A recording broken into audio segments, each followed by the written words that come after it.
da Associação Tocando em Frente, o canal onde você encontra diversos livros com acesso fácil e gratuito. Inscreva-se, curta, compartilhe. Vamos à leitura?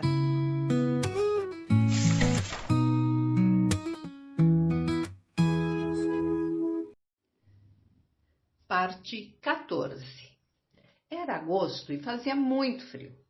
Havia um ano que eles tinham chegado à Austrália, mas este inverno era mais frio que o anterior. Não chovia e o ar, de tão gelado, feria os pulmões. Nos topos da Great Divide, a quase 500 quilômetros a leste, a neve se espessara mais do que em muitos anos, mas não chovera a oeste de Barren Junction, desde a cheia provocada pelas monções do verão anterior. As pessoas em Dili estavam falando em outra seca. Ela estava atrasada, teria de vir, talvez já tivesse começado. Quando Mad viu sua mãe, sentiu como que um peso terrível caindo sobre o seu ser. Talvez uma despedida da infância, um pressentimento do que significava ser mulher. Exteriormente, não se via mudança alguma, excetuando-se a barriga enorme. Interiormente, porém, Fi diminuir o ritmo, como um velho relógio cansado que andasse cada vez mais devagar até parar para sempre. A vivacidade que Mad sempre lhe notara desaparecera. Fi erguia os pés e tornava a pô-los no chão, como se já não tivesse certeza do modo certo de fazê-lo. Uma espécie de hesitação espiritual instalara-se em seu modo de andar, e não havia alegria nela pela vinda do nenê que se anunciava, nem mesmo contentamento rigidamente controlado que mostrara em relação a Hall.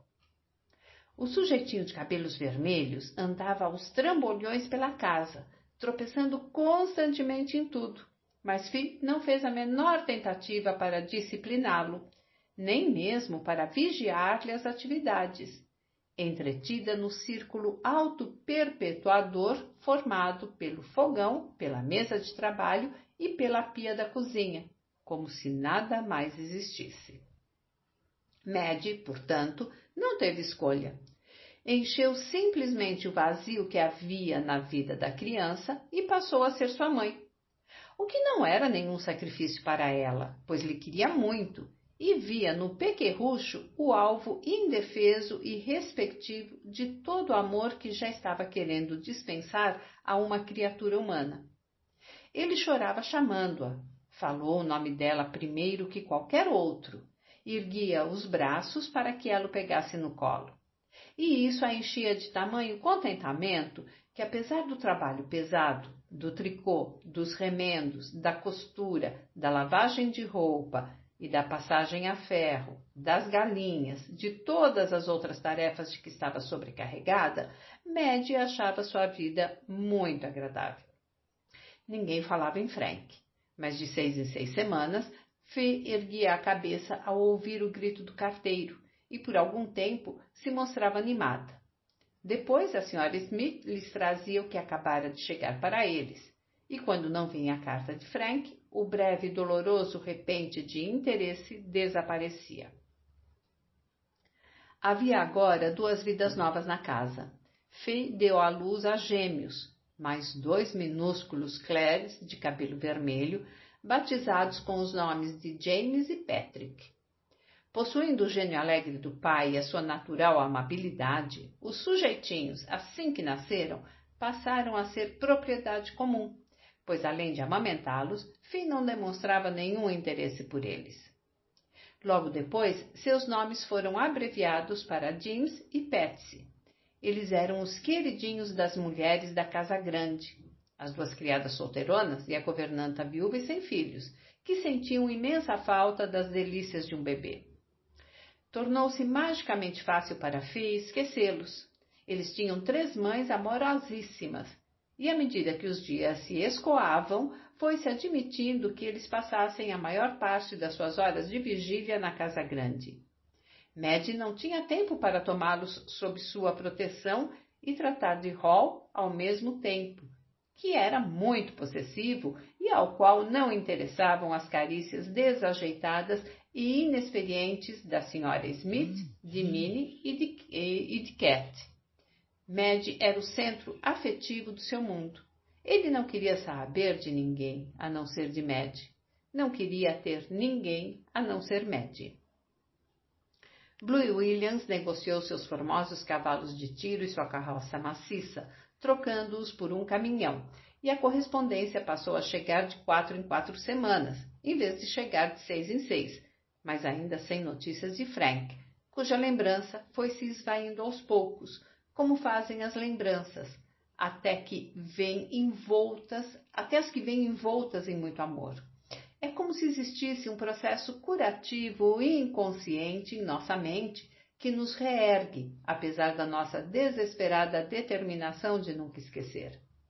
Para Maddie, foi um gradativo e doloroso desvanecimento da aparência de Frank, um anuviamento dos seus traços queridos, transformados em imagem imprecisa, como de santo, tão relacionada com o verdadeiro Frank, quanto as imagens convencionais do Cristo hão de relacionar-se com o que deve ter sido o homem. E para Fi, das profundezas silenciosas em que ela calara a evolução da sua alma, foi uma substituição. Aquilo aconteceu tão discretamente que ninguém notou, pois Fi se mantinha recolhida em quietude e numa falta absoluta de exteriorização. A substituição foi uma coisa interior, que ninguém teve tempo de ver, exceto o novo objeto de seu amor, que não fez nenhum sinal externo. Uma coisa oculta, não expressa, entre eles, para amortecer-lhes a solidão. Talvez fosse inevitável, pois de todos os seus filhos, era Stuart o único que se parecia com ela. Aos 14 anos, ele representava um mistério tão grande para o pai e para os irmãos, quanto representara Frank. Mas a diferença deste, ele não provocava hostilidade nem irritação. Fazia o que lhe ordenavam sem se queixar. Trabalhava tanto quanto os outros e não criava encrespamentos no lago da vida dos Clares.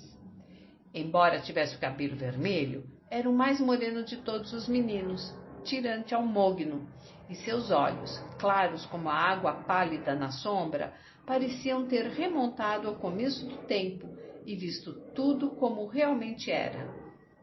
Era também o único filho de Paddy que prometia ser bonito ao atingir a idade adulta, se bem que Maddie, em particular, julgasse que Hall lhe faria sombra quando chegasse a sua vez de crescer. Ninguém sabia jamais o que Stuart estava pensando. Como Fi, ele falava pouco e nunca exprimia uma opinião, e tinha um jeito curioso de manter-se totalmente imóvel, tão imóvel por dentro quanto por fora. E para Maddie, a mais próxima dele na idade, Stuart parecia capaz de ir a lugares a que ninguém jamais conseguiria segui-lo. O padre Ralph expressou-o de outro modo.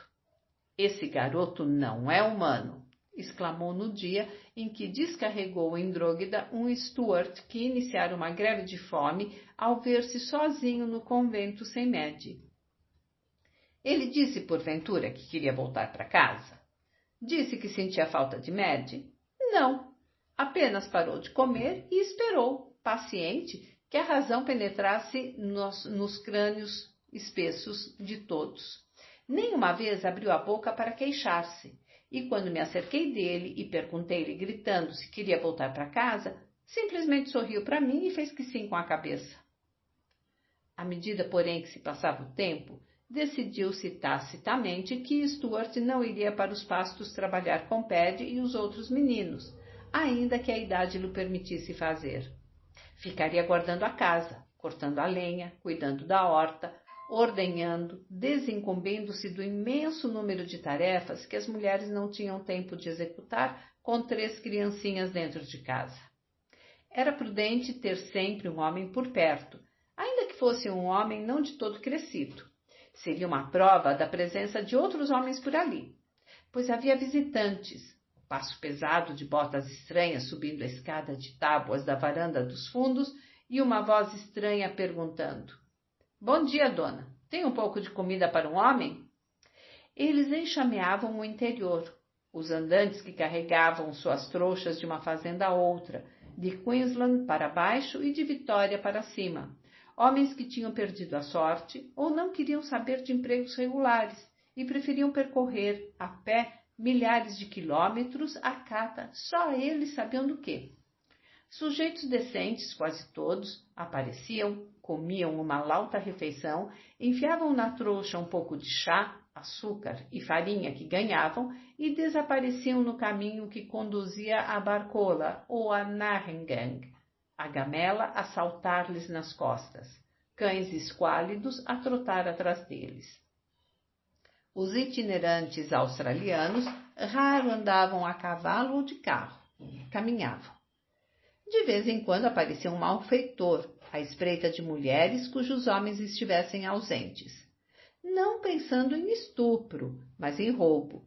Por isso Fê guardava uma espingarda carregada num canto da cozinha, onde os pequeninos não pudessem alcançá-la, e certificava-se de que estava mais próxima dela do que o seu visitante, até que sua vista experimentada lhe avaliasse o caráter.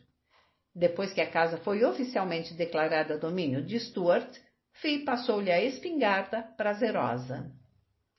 Nem todos os visitantes eram andarilhos, embora estes constituíssem a maioria. Havia, por exemplo, o homem da Watkins e seu velho modelo T, em que ele carregava tudo, desde linimento para cavalos até sabonete cheiroso, tão diferente do troço duro como pedra que Fee fazia no tacho de cobre da lavanderia, com sebo e soda cáustica. Água de lavanda e água de colônia, pós e cremes para rostos ressecados pelo sol. Havia coisas que ninguém sonhava em comprar senão do homem da Watkins, como seu unguento, muito melhor do que qualquer unguento de farmácia ou aviado, capaz de curar tudo, desde o talho na ilharga de um cachorro de lida até a ferida numa canela humana. As mulheres se amontoavam em todas as cozinhas que ele visitava, esperando ansiosas vê-lo abrir sua grande mala de mercadorias. E havia outros vendedores, patrulheiros menos regulares das regiões interioranas do que o homem da Watkins, mas igualmente bem recebidos, que mascateavam tudo, desde cigarros feitos sob encomenda e cachimbos vistosos até peças inteiras de tecido, e às vezes roupas de baixo escandalosamente sedutoras e espartilhos cobertos de fitas. Pois tinham muita fome de coisas essas mulheres do interior, limitadas, não raro, a 1 ou 2 viagens por ano à cidade mais próxima, longe das brilhantes lojas de Sydney, longe das modas e dos enfeites. A vida parecia feita principalmente de poeira e de moscas. Fazia um tempão que não chovia, nem mesmo chuvisco para assentar a poeira e afogar as moscas. E quanto menos chuva, tanto mais moscas e mais poeira.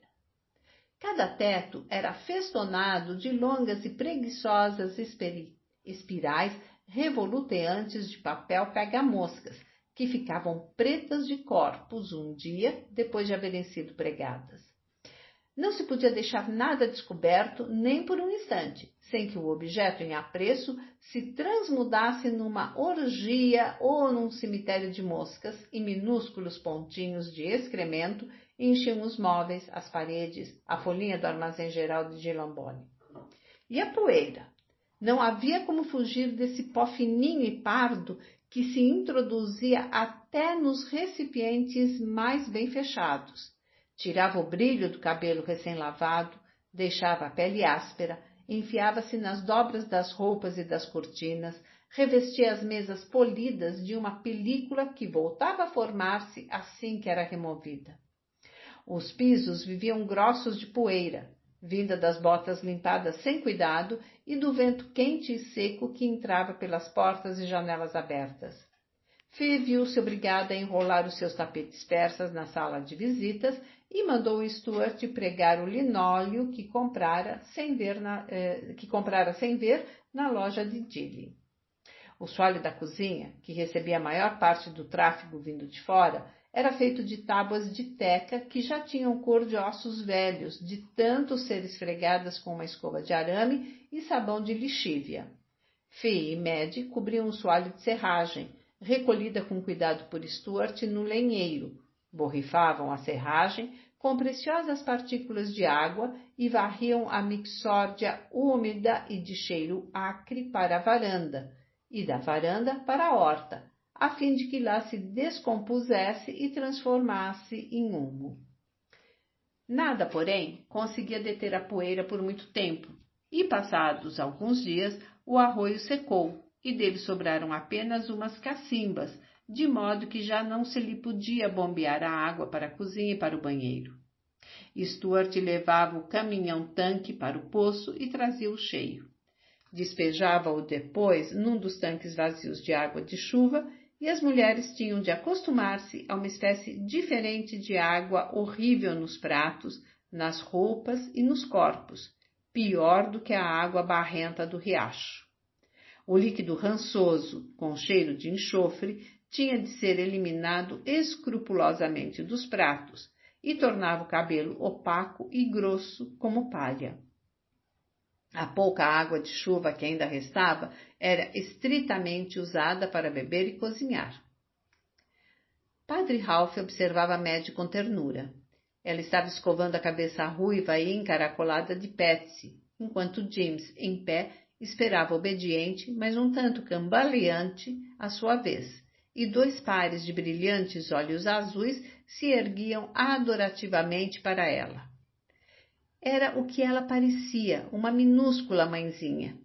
Teria de ser alguma coisa nascida com elas, ponderou ele, essa peculiar obsessão das mulheres pelas crianças pequenas, pois, do contrário, na sua idade, ela o teria considerado muito mais como obrigação do que como prazer puro, e já teria partido em busca de algo mais atraente para fazer.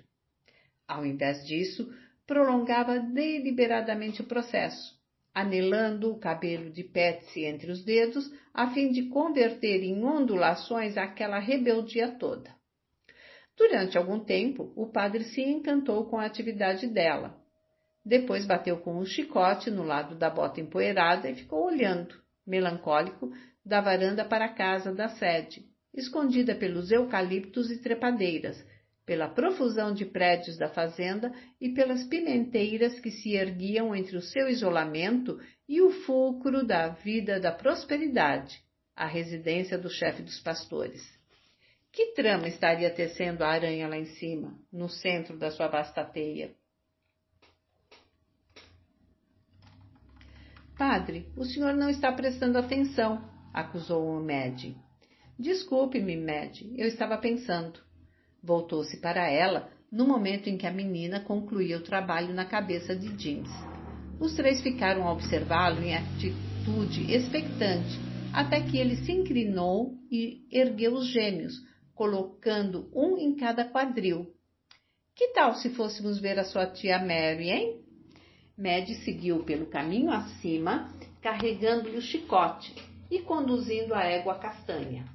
Ele levava nos braços os pequerruchos com fácil familiaridade e parecia não ligar para aquilo, embora o arroio distasse 1,5 km da casa grande. Chegados à cozinha, entregou os gêmeos à encantada Sra. Smith e enveredou pelo caminho que conduzia à casa grande, tendo Mad a seu lado. Mary Carson estava sentada em sua bergère, de onde mal se levantava nesses dias. Já não tinha necessidade de fazê-lo, agora que Paddy era tão capaz de superentender as coisas. Quando o padre Ralph entrou segurando a mão de Mad, o seu olhar malévolo fez a criança abaixar o dela. Padre Ralph sentiu que se aceleravam as batidas do pulso de Mad e apertou-o, solidário com ela. A pequena fez a tia uma canestra cortesia, murmurando uma saudação inaudível. Vá para a cozinha, menina. Vá tomar chá com a Sra. Smith, disse Mary Carson, lacônica. Por que você não gosta dela? Perguntou o padre Ralph, deixando-se cair na cadeira que já passara a considerar sua. Porque você gosta. Ora, deixe disso. Uma vez pelo menos, ela o fazia sentir-se perplexo. É apenas uma criança desamparada, Mary. Mas não é isso que você vê nela, e bem o sabe. Os belos olhos azuis pousaram em Mary Carson, irônicos, e já se sentia mais à vontade. E você me acha capaz de me meter com crianças? Afinal de contas, sou um padre. Em primeiro lugar, você é um homem, Ralph de Bricassart. O fato de ser padre o faz sentir-se seguro, mais nada. Chocado, ele riu. Fosse lá como fosse, não poderia esgrimir com ela naquele dia. Dir-se-ia que Mary tivesse encontrado uma brecha na sua armadura e por ela se houvesse esgueirado com o seu veneno de aranha. E ele estava mudando, ficando mais velho talvez, reconciliando-se com a obscuridade de Lambone. Os fogos estavam morrendo. Ou arderia ele agora por outras coisas? Não sou um homem, disse. Sou um padre. É o calor, talvez, a poeira, as moscas, mas não sou um homem, Mary. Sou um padre. Ai, Ralph, como você mudou, zombou ela. Será realmente o cardeal de Bricassart que estou ouvindo? Isso não é possível, disse ele com uma sombra passageira de tristeza nos olhos. Creio que já não me interessa. Ela principiou a rir-se, balançando-se para frente e para trás na bergère, observando. Será mesmo que não quer, Ralph? Não quer? Pois bem, eu o deixarei cozinhar por mais algum tempo, mas o seu dia de juízo está chegando, não tenha dúvida. Não agora, talvez não nos próximos 2 ou 3 anos, mas chegará. Serei como o demônio e lhe oferecerei... Não digo mais nada, mas não duvide de que o farei. Você é o homem mais fascinante que já conheci. Atira sua beleza ao nosso rosto, desdenhoso da nossa insensatez. Mas eu o encostarei na parede, vítima da sua própria fraqueza. Falo-ei vender-se como qualquer prostituta. Você duvida? Ele inclinou-se para trás sorrindo. Não duvido de que você tente, mas não creio que me conheça tão bem quanto julga me conhecer. Acha que não? O tempo dirá, Ralph, e só o tempo. Estou velha, o tempo é a única coisa que me resta. E a mim, o que você acha que resta? Perguntou ele. O tempo, Mary, nada mais é do que o tempo. O tempo, a poeira e as moscas. As nuvens amontoaram-se no céu e Paddy começou a acalentar esperanças de chuva. Tempestades secas, prenunciou Mary Carson. Essas nuvens não nos trarão chuva. Não teremos chuva por muito tempo. Se os Clares supunham ter visto o pior que a Austrália poderia oferecer-lhes em matéria de rigor climático, era porque ainda não haviam experimentado as tempestades secas das planícies assoladas pela estiagem. Despojada da umidade confortante, a secura da terra e a do ar esfregavam-se uma na outra, ásperas e crepitantes, num atrito irritante que aumentava, até poder terminar numa dissipação desenfreada de energia acumulada. O céu caía e ficava tão escuro que Fê se via obrigada a acender as luzes dentro de casa. Fora, nas cocheiras, os cavalos estremeciam e saltavam ao menor ruído. As galinhas procuravam seus poleiros e escondiam a cabeça em peitos apreensivos. Os cães brigavam e rosnavam. Os porcos mansos, que foçavam o lixo do chiqueiro da fazenda, enfiavam os focinhos na poeira e espiavam através dela, com olhos brilhantes e assustadiços. Forças sombrias encerradas nos céus punham medo nos ossos de todos os seres vivos, enquanto vastas nuvens profundas engoliam o sol e preparavam-se para vomitar o fogo solar sobre a terra. O trovão veio marchando de muito longe em passo cada vez mais rápido. Minúsculos lampejos no horizonte davam nítido relevo a imensas ondas que se elevavam, com cristas de surpreendente alvura, espumantes e encrespadas, sobre profundezas azul escuras. Depois, com um vento que rugia e aspirava a poeira para arremessá-la, urticante aos olhos, aos ouvidos e às bocas, veio o cataclisma. Eles já não precisavam tentar imaginar a cólera bíblica de Deus. viviam-na. Homem nenhum teria deixado de pular quando o trovão estalou. Explodiu com o fragor e a fúria de um mundo que se desintegrasse. Mas transcorrido algum tempo, a família reunida se habituou de tal modo a ele que saíram todos para a varanda e de lá ficaram à vista, do outro lado do córrego, nas pastagens distantes. Grandes relâmpagos zebravam o céu com veias de fogo, cada qual composto de dúzias de raios que não cessavam. Clarões de nafta em cadeia riscavam as nuvens, saindo das ondas e voltando a elas, como se brincassem de pique.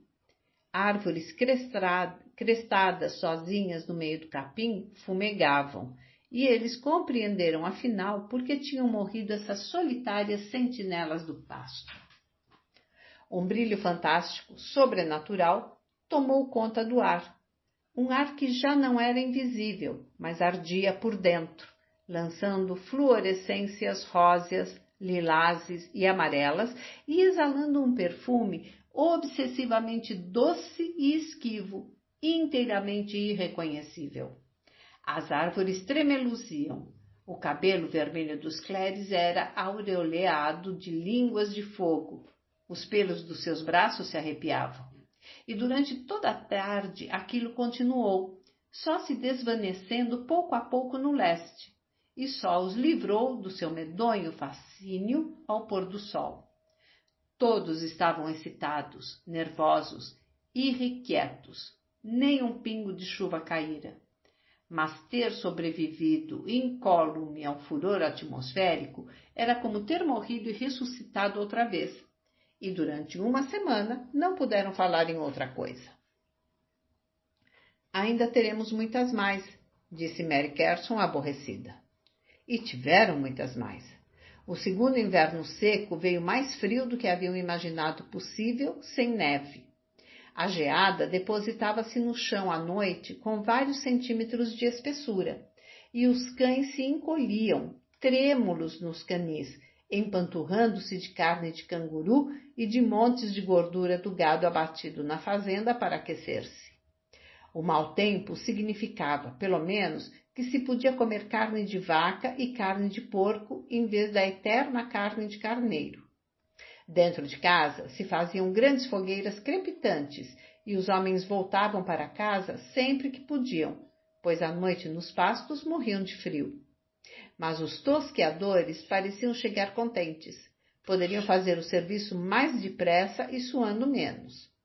No espaço destinado a cada homem no grande barracão, formara-se no soalho um círculo de cor muito mais clara do que o resto. Era o lugar onde os tosqueadores, durante 50 anos, tinham deixado cair seu suor alvejante sobre as tábuas do piso.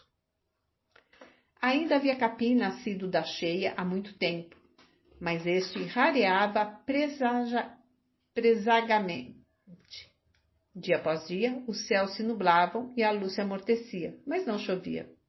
O vento cortava os pastos, uivando, lúgubre, fazia jurar turbilhonantes e pardos lençóis de poeira à sua frente, como chuva, atormentando a mente com imagens de água, tão parecidos com chuva que eram aqueles farrapos de poeira soprados pelo vento.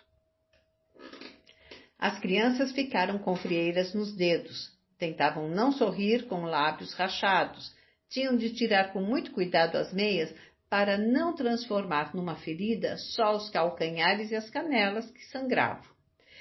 Era de todo impossível permanecer aquecido do vento áspero e forte, sobretudo por terem sido as casas construídas para atrair cada sopro desgarrado de ar e não para impedi-los de entrar.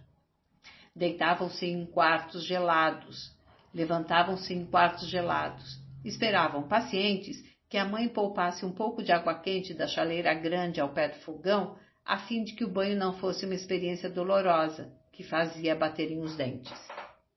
Um dia, o pequenino Hall começou a tossir e a respirar com dificuldade, com uma forte chiadeira no peito. Fay preparou uma cataplasma grudenta e quente de carvão vegetal e aplicou-a sobre o peitinho dolorido, mas o remédio não pareceu aliviá-lo. A princípio, a mãe não ficou indevidamente preocupada, mas à proporção que o dia foi passando, ele começou a piorar tão depressa que ela já não tinha ideia do que fazer. E Madge, sentada ao seu lado, torcia e retorcia as mãos, rezando uma série de Padres Nossos e Aves Marias sem palavras. Quando Paddy chegou, às 6 da tarde, a respiração da criança ouvia-se da varanda e seus lábios estavam azuis. Paddy partiu no ato para a casa grande para o telefone, mas o médico se achava a 60 e tantos quilômetros de distância, ocupado com outro caso. Eles aqueceram uma panela de enxofre e seguraram o menino em cima dela, na tentativa de fazê-lo tossir e expelir a membrana que se instalara em sua garganta e que o ia, pouco a pouco, sufocando. Mas ele não conseguia contrair o tórax com força suficiente para tirar a membrana do lugar. Sua cor ia ficando de um azul cada vez mais escuro. Sua respiração era convulsiva. Madge, sentada, segurava-o nos braços e rezava, com o coração apertado, como uma cunha de dor, ao ver o esforço que o coitadinho precisava fazer cada vez que respirava.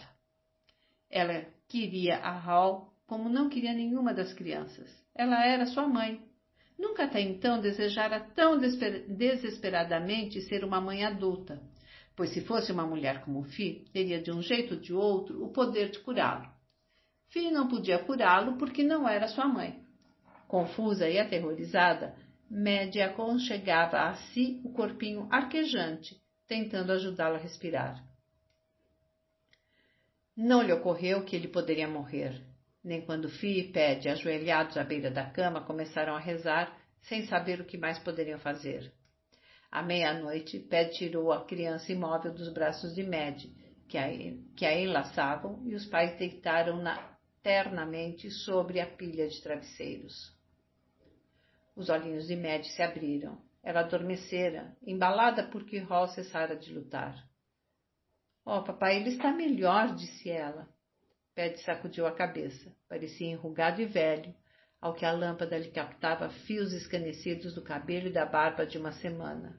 — Não, Madge, ele não está melhor como você imagina, mas está em paz. Ele se foi para Deus. Não sofre mais. Papai quer dizer que ele está morto, interveio Fê com uma voz sem tom. Oh, papai, não, ele não pode estar morto. Mas a criaturinha no ninho de cobertores estava morta. Madge percebeu assim que olhou para ela, embora nunca tivesse visto a morte. Parecia um boneco, não uma criança. Ela levantou-se e foi procurar os meninos, sentados cabisbaixos numa vigília apreensiva em torno do fogo da cozinha, ao passo que a Sra. Smith, numa cadeira dura ao lado deles, não tirava os olhos dos minúsculos gêmeos, cujo berço havia sido levado para a cozinha por causa do calor. Hall acaba de morrer.